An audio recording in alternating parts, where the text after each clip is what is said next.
Welcome back to the Thermo Diet Podcast. I'm your host, Jayton Miller, and I am here with my co-host, Mr. T. Woody. How you doing? I'm good, Jayton. How are you? Doing well. Today's podcast is brought to you by Redwood, our circulation support supplement. It is also here with the Thermo Diet book. This is, if it's not already launched, it's launching very soon. We got the hard copies into the office. It looks great.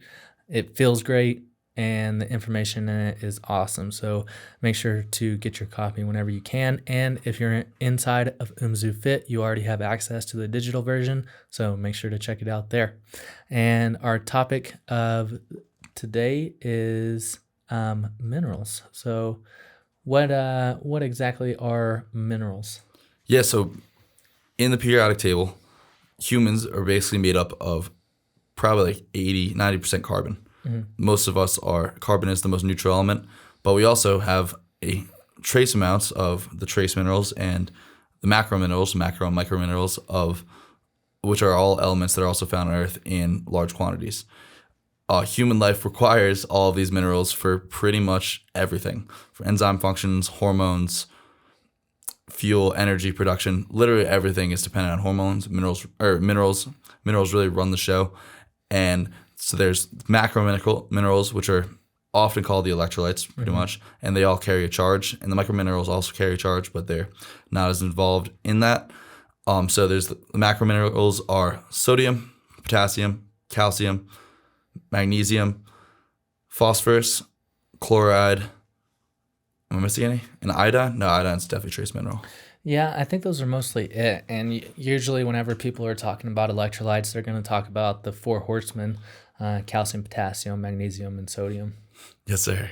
Mm-hmm. And then you have the trace minerals. So that's going to be things that we need in very small quantities. So something that's less important to consume daily, but very important to consume enough of. So that's going to be copper, iron, boron, iodine, and zinc. There's probably some more that we're missing, but those are the main ones, yeah. I'd say. Especially from like a hormonal production perspective. Mm-hmm.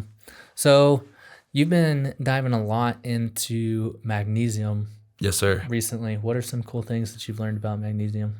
So in general, just as a rule of thumb for the minerals, everyone has a charge. So magnesium and calcium are +2, and iron, I believe, is generally ferrous iron is usually +2. Then you have sodium, potassium, which are +1. If you're deficient in one of the, let's say sodium, you're going to use more potassium because they carry the same electric charge, so they can be used for a lot of the same functions. And so if you are deficient in magnesium, you're going to end up pulling from your calcium stores. If you're deficient in both, you're going to end up using a lot more iron or heavy metals like lead to do those things. So it's very important to get, minerals are very, very important to get enough of, and probably one of the mainstays of the diet. So magnesium specifically, I like to call the stress mineral because magnesium is bound to ATP. So the more stressed you are, generally the less metabolic or the less energy production you have. So magnesium is essential for energy production, is essential to retaining magnesium. So getting enough of the B vitamins, thiamine specifically, B1, it's what they cite, but I think all of the B vitamins are important because magnesium is bound to ATP. So the higher ATP production, the more energy producing, the more magnesium you'll retain. Mm-hmm. Things like oxidative stress, which is really just inflammation, too much calcium without enough magnesium, too much iron, too much lead and heavy metals will deplete your magnesium, and that's called your magnesium burn rate.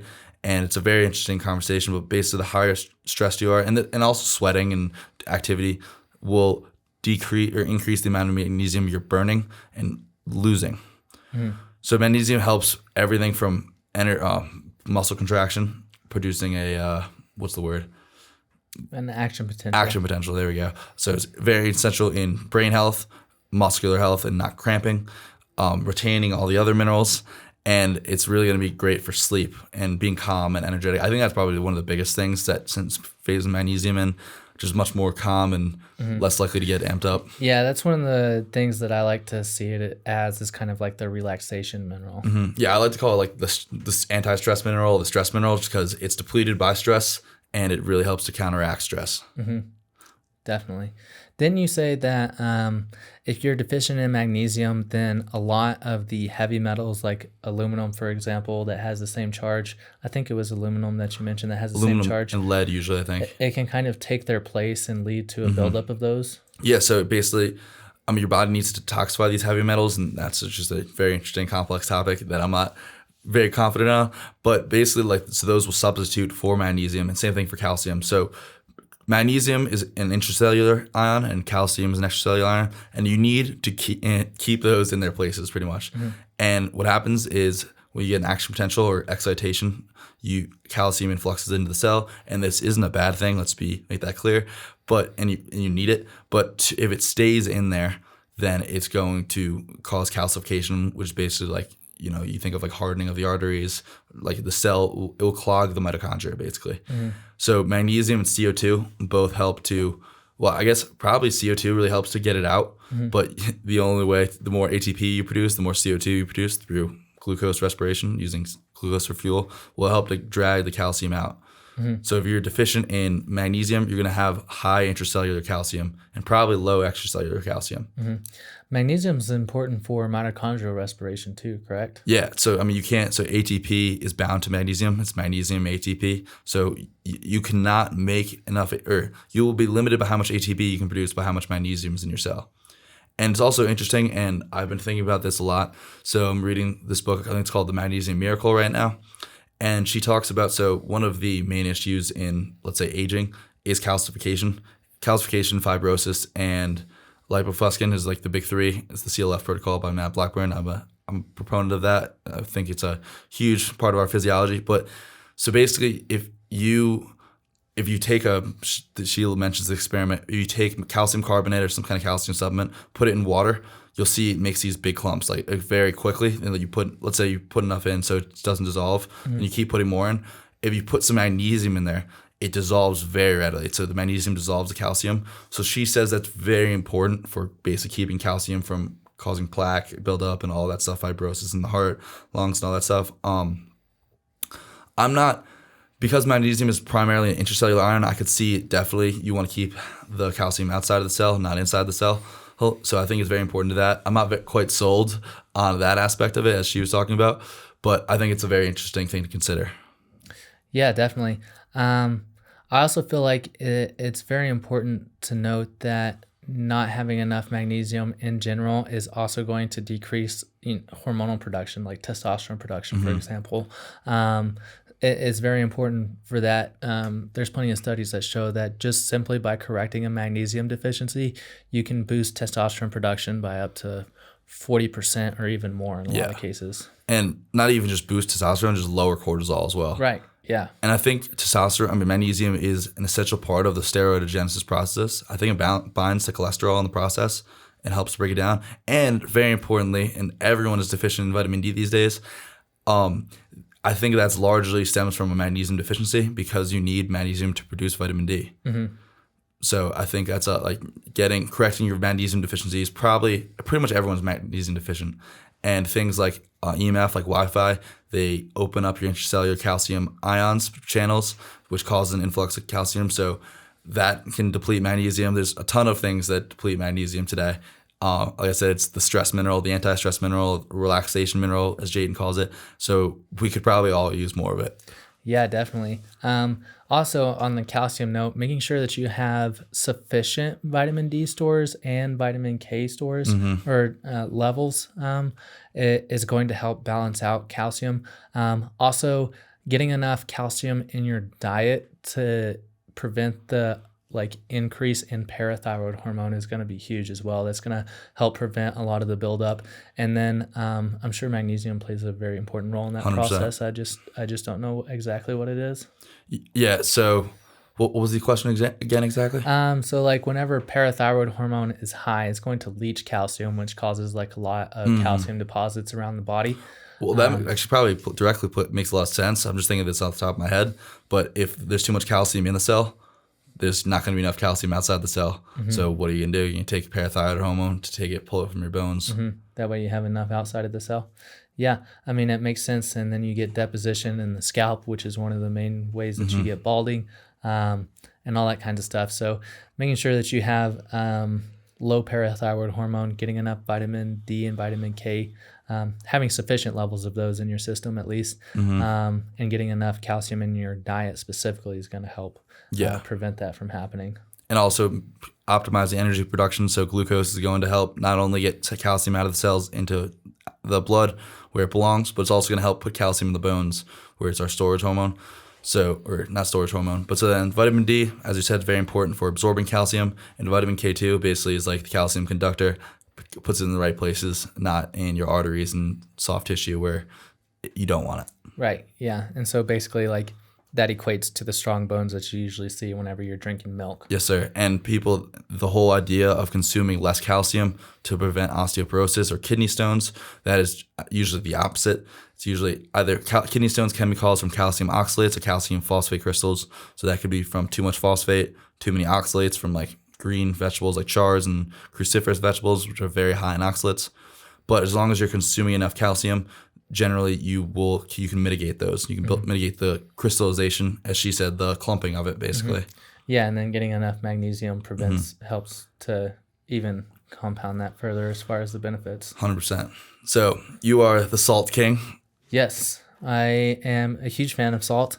One book that I would recommend for a little bit more information on this is called The Salt Fix. I got to read that. Yeah, so he basically goes through like kind of like evolution and a lot of our ancestors and how they consume salt. He talks a little bit about other minerals, but salt is the main thing.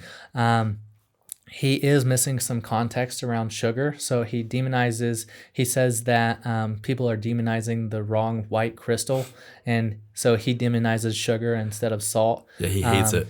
Yeah, so I don't necessarily think that his perspective on that end is very good, but I do think that he has the salt case figured out. What is his case against sugar?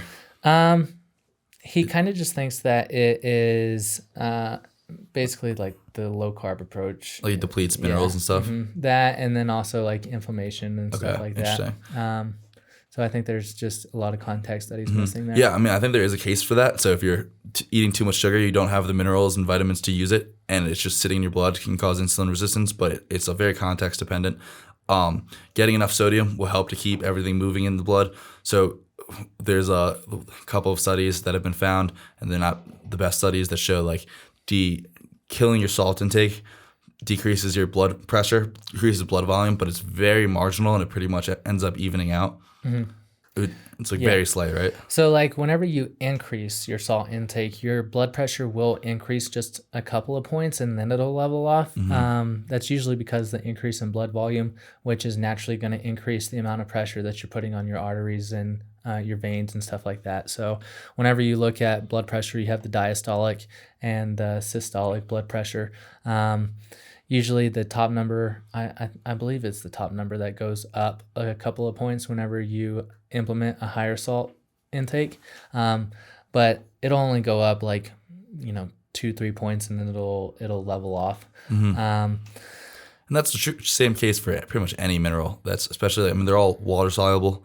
So getting too much calcium relative to magnesium and sodium will probably do the same thing. Your body is, especially sodium and magnesium, your body is readily capable of, let's say, detoxifying excess or excreting excess.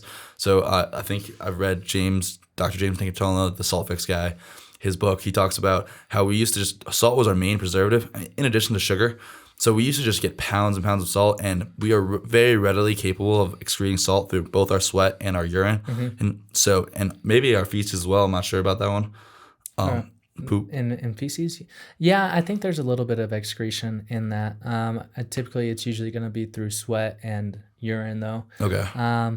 And if you're getting too much salt, then usually most likely it's going to come out in sweat, so you're going to get super salty sweat. You might see like some white stains on your clothes, on your workout clothes and stuff like that a little bit more. Not something that you should be worried about. I think hypernatremia is something that is very, very rare compared to hyponatremia, which is low sodium. Low sodium you have less blood volume, so your circulation, basically, like, think about it as like you have less volume of blood, so there's less liquid in your blood vessels. And so whenever you have less liquid in your blood vessels, it's almost like making it more viscous. And so it's going to be harder for the blood to actually circulate throughout the entirety of the system. That's also one of the reasons that Ray recommends a higher heart rate, is just because like the higher the heart rate, the more that you're able to kind of circulate that blood into the deeper tissues inside of the body. Yeah, and from an insulin resistance perspective, I think that makes a lot of sense too. You don't want stuff just sitting there. You Right. want to keep traffic flowing. Yeah, definitely. It's also very important, as salt specifically has an antagonistic relationship with adrenaline and aldosterone. So aldosterone, whenever sodium is too low, is going to spike, and whenever aldosterone spikes, you're going to leach all of the other minerals, especially magnesium, and then you kind of run into a lot of the problems that we just talked about with a magnesium deficiency. And that comes back to that whole idea of these electric charges. Salt has charge of +1. So I didn't know magnesium. I knew magnesium was a little bit of a big deal, but potassium is huge as well, and I think calcium as well. So we have a very good at detoxifying salt. We can get a lot of it out of our body, and we are not very bad. We're good at retaining salt, but it comes at a huge consequence, which is the survival mechanism, is that we hold on, we get rid of potassium, we get rid of calcium, we get rid of magnesium instead. So it's very easy, and salt's probably the mineral to get the most of very easily. It's very, let's say, hypocaloric. You can just salt the hell out of your food or consume salt tablets. Versus potassium, magnesium, calcium, much harder to get. Definitely. And like, just to reinforce the importance of salt, whenever you, for instance, like if somebody's hooking up an IV to you, it's most likely going to be salt water. Like that's basically what they're pumping into you, so your blood volume increases and you don't, effectively die. And I mean, that's a great point. Like there's a reason, I mean, humans, I think, evolved from the ocean. And guess what's in the ocean? There's sodium, magnesium. Are two of our most popular cellular ions. I'm sure there's calcium and potassium there too, but probably not as much. Basically, what blood is just salt water. Yeah. If you think about it. Yeah, that's kind of crazy to think about. But yeah, I mean, that's probably why so many people feel hydrated, feel great after going in the ocean. I feel like compared to bath water, like you get those wrinkles in your fingers, I forget what it's called, which I think is an evolution adaptation, but I feel like you don't really get those as much in the ocean. Yeah, I wouldn't say as much, or you have to be in the ocean for a much longer period of time before you do get them. Yeah, and the ocean, if you're not in the ocean a lot, that's a great way to get salt, magnesium, chloride, but taking some salt tablets or just salting your food to taste, just don't avoid salt, it's pretty much. And honestly, like experimenting, and this is good rule of thumb for everything, experimenting with a higher intake of something, seeing how you feel, is a great way to do it. I've been experimenting, so I've been doing magnesium bicarbonate, which is a great way to get magnesium. If you need a soda maker to make it, you take magnesium hydroxide, you carbonate it, get magnesium bicarbonate. It's great. I've been doing double dose. I've been doing like 1,600 milligrams the last couple days. Feel pretty good. If the cool thing about sodium and magnesium, so you take too much magnesium, you end up getting diarrhea. Basically means you either need to hold back and do it more slowly, or it means you're getting too much magnesium.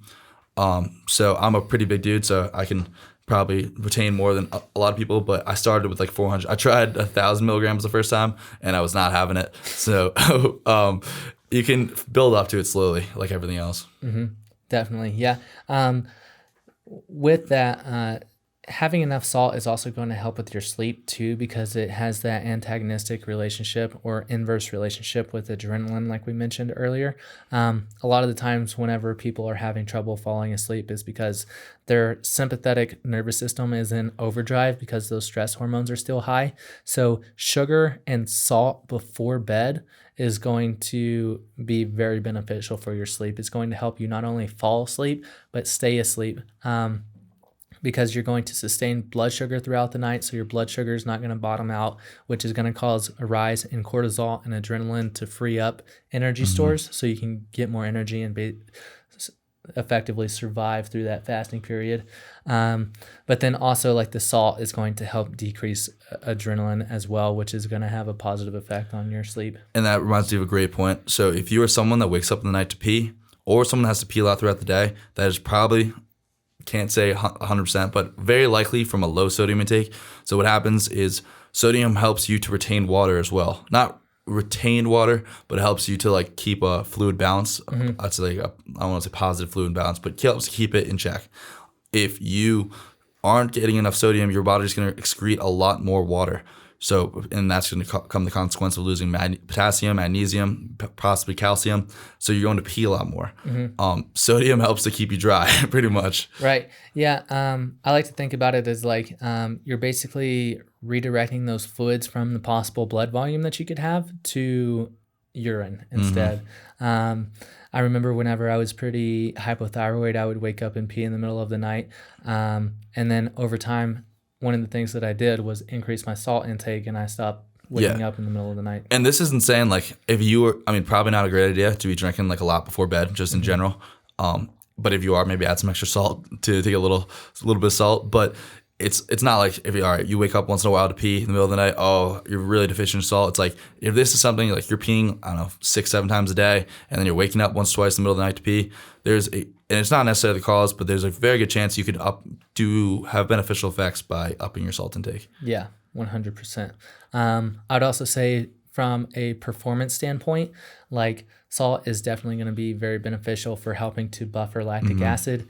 It's going to be very beneficial for helping with action potential. So sodium and potassium help with basically like sodium is typically on the outside of the cell, potassium is usually on the inside of the cell, and as those charges switch, sodium will like be shipped into the cell, potassium will be shipped out, and then that charge switch is basically what happens down the entire like nerve, so to speak. And so sodium and potassium and magnesium and calcium are extremely important for action potentials. So if you're looking for a way to easily enhance your performance and a very cheap way to enhance your performance, getting in extra salt and then supplementing with a little extra magnesium is going to be very beneficial for increasing your performance very easily. Yeah, it'll probably help you get a much better pump too, because you're just going to be retaining a lot more water. So you're going to be able to regulate fluid much better as well.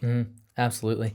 I would also say that, whenever it helps with your sleep, it's going to help with your recovery, and then your performance is going to go up because your recovery is getting better too. Yeah. So on to potassium, the big kicker of the 4. So potassium is extremely important, and again, maintaining that electrical charge for the cell. And hypokalemia and hyperkalemia are both strongly associated with heart issues, specifically in keeping the rhythm of the heart. So you need to keep your potassium stores inside your cell, just like on magnesium, because it helps to keep the rhythm, helps to conduct that electrical charge. If you believe in the membrane hypothesis, which the sodium potassium pump, basically there's a large influx of sodium into the cell when you need to contract like a heartbeat, and a large outflux of potassium, and that's what regulates the cell's ability to conduct electricity. If you do not have enough sodium or potassium, or you have too much potassium, that will completely throw off your ability to produce a muscle contraction, which is going to affect your brain, nervous system, heart, muscles, everything.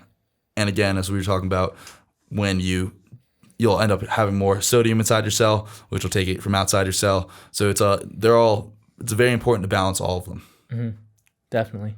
What are some of the best sources of potassium that you'd recommend? Because like that's one that you don't necessarily want to supplement too much with. So like, what are some of the best food sources that you'd recommend for that? Yeah, so milk is great. It's 10% calcium, I think, in a cup of milk, your RDA calcium, and then 8% of potassium. So it's very important to manage them all and balance them all. So it also has some magnesium, I believe, not a ton. Coconut water, coconut milk, fruits, specifically bananas, potatoes. Orange juice. Orange juice is a great source of potassium, and it has some sodium, I believe, in it as well. Yes. Anything else? No, coconut water and orange juice, like the adrenal cocktail that people typically do, is definitely one of my go-tos for potassium. I'd imagine honey maple syrup have some as well. Yeah, I think they do. I also know that like baby spinach has a little bit too. So if you're familiar with the vertical diet, he typically recommends a little bit extra baby spinach for the potassium specifically. I wouldn't necessarily recommend that just because I don't think spinach itself has that many anti-nutrients in it, but Well, Well, it's pretty goitrogenic, isn't it? Or no? I'm not really sure what the goitrogen content in spinach is. I don't think it's too terrible. It's definitely not like kale.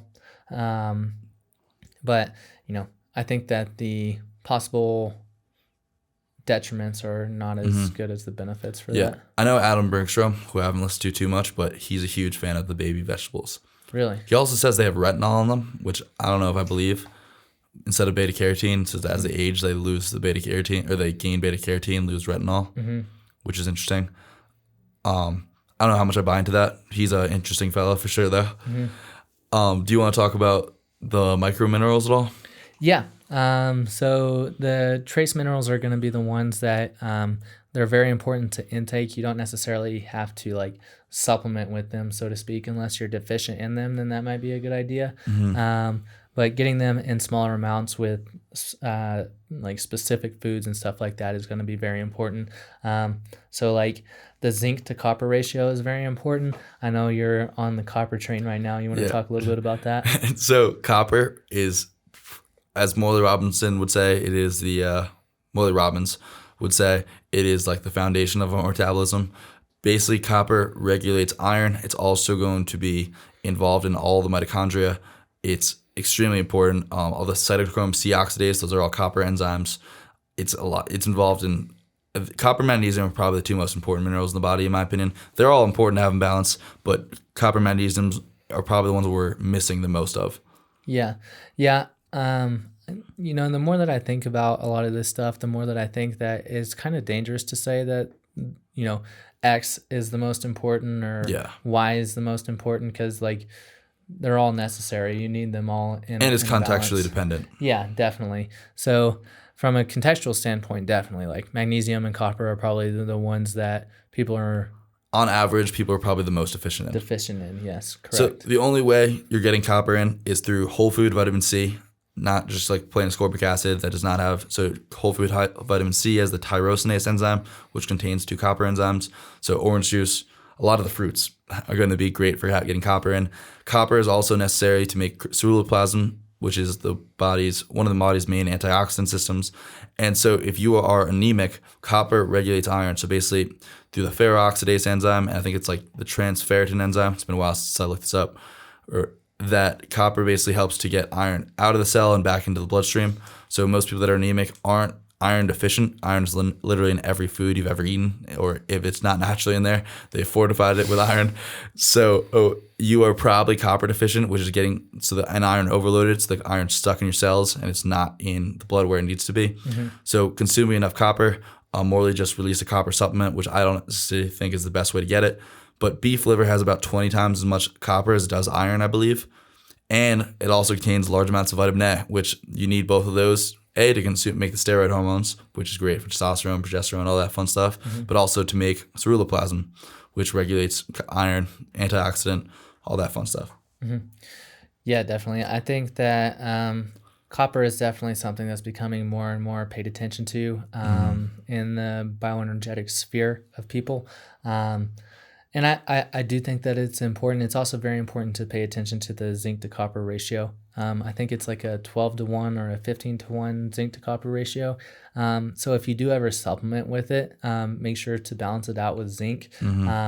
It's naturally that way in things like beef liver. Also, oysters are going to be a great source of that as well. We forgot to talk about selenium. We didn't mention before. Oh yeah, selenium is another one that we could talk about. Yeah, selenium is probably the key characteristic in both vitamin E and glutathione, which are 2 of the body's most potent antioxidant enzymes on top of ceruloplasmin. Not high levels of selenium, but maintaining enough selenium is going to be extremely beneficial and important for mitigating excess oxidative stress. Yeah, it's also really important for the deiodinase enzyme. So that's the enzyme that's going to cleave off one of the iodines to turn T4 into T3. So for those of you who don't know, the thyroid hormone is going to be a tyrosine molecule. attached to 4 iodine molecules. I believe it's tyrosine. And then like whenever it comes into contact with the deiodinase enzyme, it's going to cleave off one of those iodine molecules and turn it into the more active form of thyroid, which is T3. T4 can't actually be used that well in like the process to make steroid hormones and stuff like that. So cleaving off that iodine enzyme and turning it into T3 is going to be very important. Which mainly happens in the liver, which happens to be the best source of copper and vitamin A. So you need a lot of that. And it also happens in fat cells a little bit, I believe. So T3 is going to be really increase your glucose uptake and really going to increase your metabolism. So how much T3 is probably going to be directly correlated to your metabolic rate. Yeah, I feel like a lot of this stuff also happens at a much smaller scale in the peripheral tissues as well. So most of it happens in the liver though. Yeah, and that's also where steroidogenesis, production of steroid hormones, is going to be. But also a really interesting point that you said, I don't know if you're correct in the tyrosine molecule. I'm pretty sure it's tyrosine. It's definitely not taurine. I'm pretty sure it's tyrosine. Interesting though that like the tyrosinase has copper in it. So I wonder if that's connected. Yeah, it definitely could be, for sure. And so when we're talking about thyroid and T3 and T4, you can't not talk about iodine. Yes. So iodine is found primarily in seafood. Shellfish are a great source of it, and potatoes are a good source of it. So trying to consume enough of those daily. When it comes to potatoes specifically, the skin is what's going to have the densest amount of iodine. And so iodine fluoride are basically opposites. All of the halogens are basically going to be a little bit antagonistic to iodine. Iodine is going to be the biggest, so it's going to be the most stable. And it actually can act like an antioxidant because of that. It helps get to draw these electrons, the free radicals. So it's not going to be a direct antioxidant, but can help to, let's say, calm oxidative stress or slow oxidative stress. But it's also necessary to produce thyroid hormone. Yeah, so right, you have the tyrosine molecule, and then you have the 4 iodine molecules that'll attach to it, or the 3. It's also, I believe, like that's one of the things that milk lacks that makes it not the perfect food is you lack sufficient, I want to say B12 and iodine are the only 2 things. Like you could survive purely off of milk if it had those 2 things in it. I thought it did have some iodine in it, maybe not enough. I don't think it has enough. Okay. Yeah. I also was reading before, I think because of the soil, I was listening to this before, that milk no longer has enough copper in it. But that's going to be very contextually dependent. So if you can get a regeneratively farmed, high quality milk that's been from the same family for hundreds of years, then it's probably going to be close to a perfect food. Most of us are not able to get that stuff. So you might have to get some extra copper from oysters or whole food vitamin C or a whole food vitamin C supplement. And then that brings me to fluoride. Yes. Fluoride, chlorine, and bromine. Bromine. Those are going to be antagonistic. So they're all halogens, basically have that -1 charge, basically. So remember, mineral balancing, all the charges, they will substitute for one another. Fluoride, we get way too much in our diet for a lot of people because it's in the water supply. And this is why they tell you not to swallow your toothpaste. Fluoride is the most reactive element in the body. Iron is number 2, reactive, like when it has its charge. Fluoride is it's a neurotoxin, and they consider in India a neurotoxin because it's so reactive. It can cause oxidative stress, but what it's going to do really is going to attack everything in its path, and it can displace minerals from your body. So it's going to steal minerals more or less from your body. Especially iodine. Yes, especially iodine. So it'll decrease the amount of thyroid hormone that you can actually produce. You also soak it up through your skin. So that's one of the reasons that it's so important to have a good fluoride filtering like shower head. Just to make sure that you're not getting it through the skin as well. Do you have one of those? I do. What do you recommend? So I have a vitamin C shower head. Is it the brand or a vitamin C filter shower head? So I think it has like charcoal in it, vitamin C. I think it might even have copper in it too. Okay. And that helps just kind of pull a lot of those minerals out, and then there's a little filter inside of it that you replace like every 6 months. Awesome. Yeah, I really, as soon as I get out of this Airbnb, I would like to get one. Luckily, I've been in Jersey, so they don't have fluoride in the water there. Oh, that's sick. Yeah, I'm sure the water's not perfect otherwise, but getting fluoride is very reactive, very absorbent. It's really important to get a fluoride-free toothpaste. If you are worried about dental health, getting enough of the K2, calcium, very important. And then hydroxyapatite is something I've been looking into a little bit recently. I've been messing around with toothpaste. I'm not going to endorse this because I'm not enough well-versed on it, and anything that's new can be dangerous. So I don't want to tell you to have this and then 10 years from now, hydroxyapatite is cancerous. But it's relatively safe. It's been shown to be very safe. And we do produce naturally. So it's the natural, I don't want to say buffer, but basically the natural protein that your body produces to, let's say, calcify your teeth. So teeth is and bones, one of the places that you want calcium. So it actually helps to increase the amount of calcium in your teeth. Interesting. I didn't know that. That's fascinating. Next would be boron. Boron. There's nothing boring about boron. Nothing at all. So I wrote an article about this a while ago, and I think I literally stole the title from this NCBI article, PubMed. Boron is extremely cool. It's very underrated. Most people will not have heard about it, but it's number 5, right, in the periodic table. I couldn't tell you off the top of my head. I think it's 5. It's right after copper, I believe, and it's extremely important steroidogenesis. So the main function it's being used for, or what it's being popularized for right now, is increasing free testosterone and decreasing SHBG, which magnesium also does.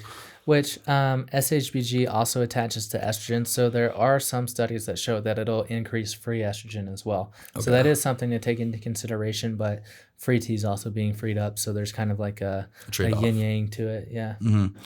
And boron is one of those things that we used to pretty readily get in our soil. But because of soil depletion, monocrop agriculture, just things like that, it's much harder to get. So supplementing with boron is something that you may want to consider, especially if you're boron deficient. Again, those micronutrient tests are great. Shout out Georgi Dinkov and Idea Labs. They have a toenail test that is supposed to be really accurate, and pretty cheap. So I would highly recommend going to those. But there's also like Reset Yourself. What else? I've used SpectraCell. SpectraCell, yeah, that's the one that I used. It was a blood lab, and it was really good. It was really comprehensive. I liked it. Yeah, so getting a nutrient test is probably going to be very important for establishing a baseline and see what you need to do, see if you're toxic in anything and all that stuff. And then you want to just talk about, is there anything we missed as far as minerals you want to get in? Well, whenever it comes to boron, it's going to be densest in like the skin of fruits. So raisins are going to be a really good source of that. Typically the dried fruits are going to be easier to get like a higher amount of skin in. So apples are another good one. But typically it's found in the skin of the fruit. I swear we were talking about something last week that we were surprised boron was found in. I can't exactly remember. I'm not really sure. I do know like it came to Earth by an asteroid apparently. Really? Yeah, so apparently it's like an outer space mineral, which is kind of weird that it plays such an important biological role whenever it's from outer space. Well, I was talking about deuterium, which is like what's the word? Basically, it's like a type of water where the hydrogen has an extra neutron. I forget. It's an isotope. It's not radioactive. I think that's the right word, isotope, but basically has an extra hydrogen. They said that all of deuterium came from space, from an asteroid as well. And it slows the mitochondria, allegedly. It's interesting stuff, but not something we really need to worry about, in my opinion. It's a more of a biohacker. Get that extra for a good chunk of money, you can get an extra 5.5% performance, and maybe you can live a couple months longer. Yeah. But not something I don't think we really need to worry about. Yeah. So we got selenium, copper. Iron is very important, but a lot of us get too much of it because it's literally in every food, and it's balanced by copper, as we talked about. Yeah, iron's probably been stored in your body since you were born, especially if you've been eating any food that's been fortified with iron. I mean, it's basically it's basically just iron chunks in your food. Like, it's nuts. It's iron filing. It's literally, and same thing with fluoride. Fluoride is like, it's naturally found, it's a natural element, but most of fluoride is like detoxified waste products from manufacturing. So it's like manufactured runoff, which is crazy. And so avoiding those two things, I mean, not that you need to avoid iron, but it's in very small amounts. You need about 1 milligram a day because you absorb about 10%. So you need to consume about 10 milligrams a day to get 1 milligram a day. If your iron recycling system is working, which you need copper and vitamin A to do.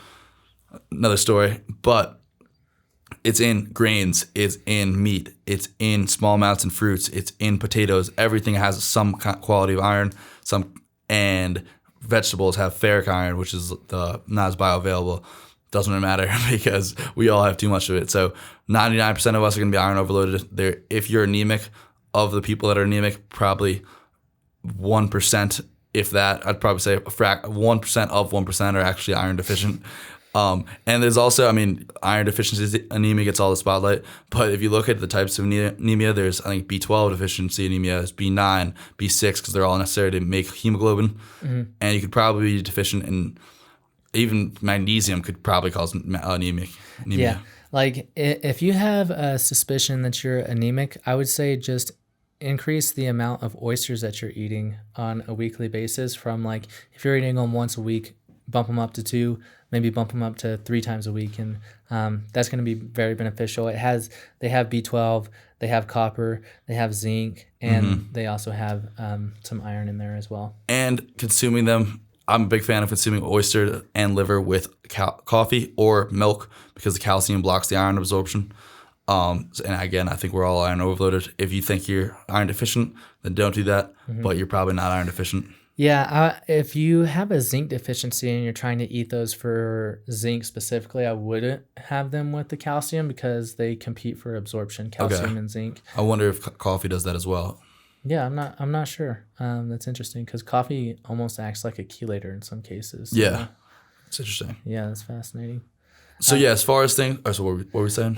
Also, like activated charcoal, if you're gonna eat something that has iron in it or a heavy metal like mercury, for example. So if you're gonna go eat a bunch of sushi or something like that, making sure that you supplement with either have some coffee after the meal or supplement with a little bit of activated charcoal before. Probably some vitamin E for the PUFA content too is gonna be beneficial. Yeah, I don't know exactly what sake is, but some wines or wine has tannins or grapes, so that helps to block iron absorption as well. I would assume that because mercury and iron have the same charge, that it might also work for mercury. But which is interesting, I also haven't looked into and need to think about how it interacts with copper too. So if it's also blocking copper absorption, that could just be mitigating a lot of the benefits. So it's something to think about for sure. Yeah, definitely. That's really all I can think about right now for minerals. Is there anything else you wanted to touch base on? I just think it's very important to mitigate. So let's talk about minerals real quick that you don't want to get. So cadmium, iron, fluoride, aluminum in excess. Am I missing anything? Lead. Lead, definitely. Yeah, we have a big problem with lead in our water here in Denver. So do we? Yeah, so making sure that if you are in the Denver area, make sure to filter your water so you don't get too much lead. Thank God I have that little water filter. Yeah. So I just got an Ozeri pan. There's also Extrema cookware, so there's like toxin free. I know someone recommended Josh Rubin recommended the Extrema, but Ozeri is like a fraction of the price, and I love it so far. It's a great size. It heats up really fast. It's awesome, and it cleans really easily. And maybe it's not perfect like the Extrema, but the Extrema apparently also very fragile. I'm not sponsored or anything by this. I really am happy with purchase. It was like a fraction of the cost, and it's a great pan. Don't see the need for anything else. Yeah, so that's one reason that I stopped using a cast iron pan is because like you're basically just cooking your food in an iron. Literally in an iron pan, and so you're just adding extra iron that's unnecessary to take in through that. Water bottles. If you're gonna go with a water bottle, I like Purist. Again, not sponsored, but so what they do is they have a stainless steel bottle and they seal it with this melted glass, which is really interesting. Which is basically like drinking out of a glass vase. Glass is made of pure carbon, so it's one of the most stable and, let's say, non-interactive compounds there is. And it tastes good. You got to make sure you clean it still. You don't want any mold or anything bring it up. It's very important to clean that stuff regularly. A lot of the stainless steel bottles, if it's magnetic, I think it's not good, right? According to Ray. Yeah. It also, like for those of you who have an induction stove, just make sure that if it is magnetic, that it's not actually like touching your food, like there's a ceramic coating over the top or something like that, and the heat is just conducted through the bottom of the pan. Interesting. Yeah, so apparently I believe the magnetic steel is just less stable, so it can leak cadmium into it. It's just something that's very important to consider. And then obviously filtering your water, filtering your bath water if you can. What do you want to give a shout out to the brand you have for the shower filter again? I don't remember the brand off the top. So just look up for I don't know, a reverse osmosis filter if you can is the best you can get. You may not need that. A good like vitamin C filter shower head, typically like a 5-stage one, it will usually do the job. Yeah. And then there's a great water filter brand. Pristine Hydro is like the best you can get because it also remineralizes the water, so it's supposed to be basically like drinking very pure spring water without any of the detriments. But I'm trying to think of it. I recently found it. Well, there's Berkey, so that's usually the one that I'll just recommend off the top of my head, like as soon as someone asks. I have a Santivia gravity filter. It's a 5-stage gravity filter. Is that what you have? Yeah, that's the one that I have. It's not the best because it's plastic, but it's not really exposed to any heat, so there's not that much leaching. So it's not ideal, but it's a lot cheaper than the Berkey. I think it's like half the price of a Berkey, so it gets most of the bad stuff out. Yeah, look up reverse osmosis countertop filter. I forget their brand, but it's like $300. And reverse osmosis is probably the highest quality you can get as far as a filtration device. So I think for $300, it's a great purchase. When I get my own apartment, I'll probably get that just because I have like an Aqualite Brita filter. Basically, it's a pretty good. It filters a lot of stuff, a lot of bacteria. They're actually getting rid of the fluoride filtering, so I'm not happy about that. But when I get my own apartment, I will have to step up my game a little bit. Yeah, definitely. Sweet. Awesome. Thank you for tuning in. Make sure to follow us on Instagram on Umzu Fit. You can find Jayton and I at Research Cowboy and at Ty Woodward Fit on Instagram, and in the Thermo Diet group, Umzu community, and on Umzu Fit. So feel free to give us a shout out and ask us any questions. Peace.